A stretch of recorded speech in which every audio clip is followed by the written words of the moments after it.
A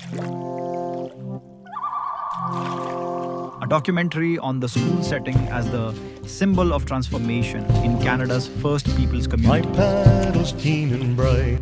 It is currently the year 2025, but many Indigenous peoples are still facing the problem of intergenerational trauma as a result of colonialism that officially ended in 1982. With the repatriation of the Canadian Constitution, decolonization has remained a significant subject of discussion among Canadian Indigenous peoples. As such, one would consider the school setting as an institution that not only imparts knowledge to people, particularly First Peoples, but transforms them by helping them to recover from the issue of intergenerational trauma. Thesis statement. In the film The Grizzlies, 2018, by Miranda de Pensier, the school setting is used as a tool of transformation in Indigenous communities by educating Indigenous peoples in classrooms and engaging them into sporting. Before delving into the school setting as a symbol of transformation in Indigenous communities, let's all acknowledge that Indigenous peoples have not fully recovered from the adverse impacts of colonization. Unless we understand what happened to First Peoples during colonization that has hindered this recovery, it would be difficult for us to appreciate the role of the school as a symbol of transformation in these communities.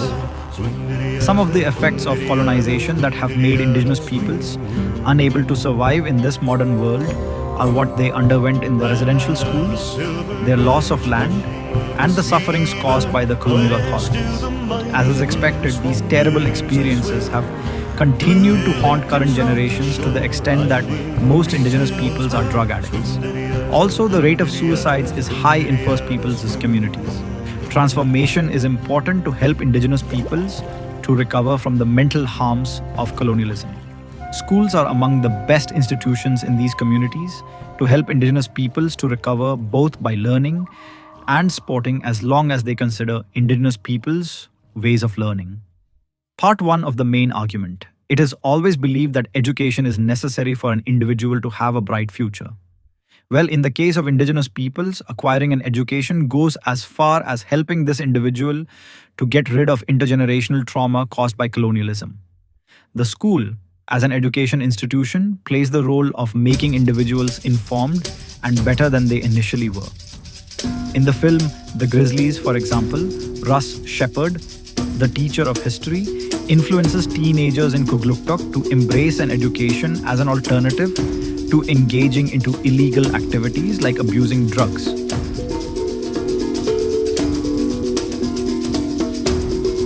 For a student to learn well, one must not be a drug addict. Since the Kugluktuk community supported Russ's advocacy for education for these teenagers, society was undergoing a positive transformation of recovery from intergenerational trauma as a result of formal learning. Hence, the use of drugs like alcohol, cigars, and other illicit ones stopped among these teenagers since schooling had transformed them to be free from drug use. Considering that intergenerational trauma is an issue for all Indigenous peoples, the school can be used as a symbol of recovery of current generations by helping them to avoid using drugs to solve their problems. Apart from acquiring an education, the school setting allows students to form strong bonds with one another and make it easy for problems experienced by these students to be shared and solved quickly. In de Pensier's film, teenagers in Russ's class formed strong bonds among themselves and their teacher of history.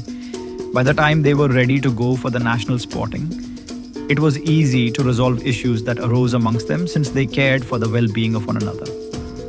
Before strong bonds had been formed among these students, the rate of suicide among teenagers was significantly high.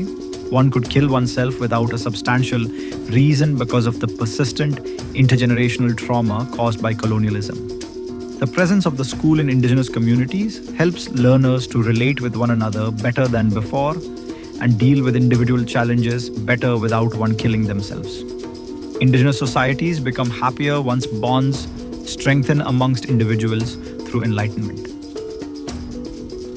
Another way that the school setting acts as a symbol of transformation in Indigenous communities is through sporting.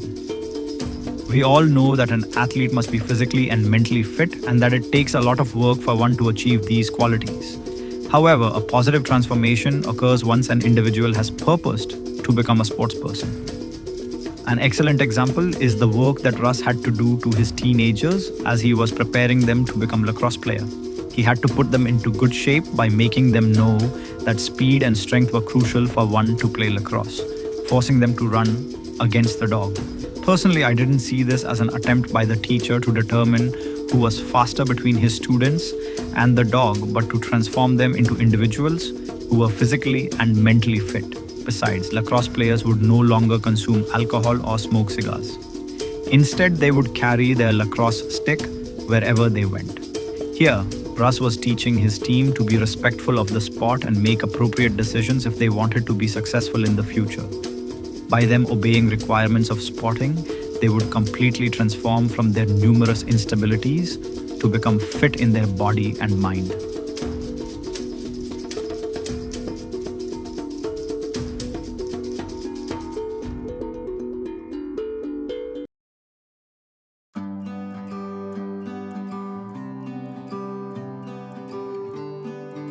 Most importantly, the school is a symbol of transformation in indigenous communities because learners have a bright future once they complete their studies. Knowledge acquired in school is necessary for one to earn an income in this 21st century. Poverty has made many indigenous families to live in poor housing conditions, unable to afford a meal. Without a formal education, First Peoples have been unable to get good jobs and change their lives positively. All those who attended Russ's class in the Grizzlies had a bright future after completing their studies. If schools were built in these communities and indigenous peoples encouraged to embrace formal education, their condition of poverty would be completely eradicated. Conclusion: as we come to the end of this video, let's acknowledge that the acquisition of formal education by First Peoples has been emphasized by the government and other non-governmental organizations as a way of making their lives better. Indigenous communities should view the school setting as the tool and symbol of transformation. The intergenerational issues that they face would end once they start learning. Therefore, indigenous peoples need to be encouraged to acquire formal education to completely be freed from shackles of colonization and live better lives in the future than they currently do.